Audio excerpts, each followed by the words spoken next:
قلوبنا تتفطر عندما نجد شبابنا يتشبهون بالكفار.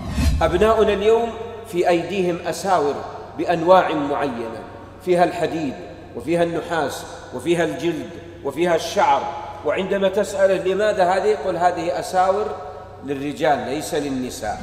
لكنني أسألكم أيها الأحبة، هذه الأساور في أصلها هل آباؤنا وأجدادنا ومن قبلنا كانوا يستعملون في أيديهم شيئا؟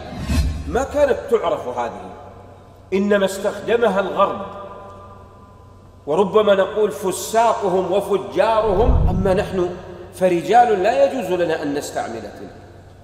ونجد من أبنائنا اليوم من يلبسون القلائد على رقابهم، وتجد القلائد بأنواع وأصناف متعددة، والقلائد إنما هي للنساء ليست للرجال. وهذا نعتبره بلاء عظيم بسبب تقليد الكفار. ثم وجد من أبناء الإسلام من يضع على أذنيه قروطا كمثل المرأة، لا فرق.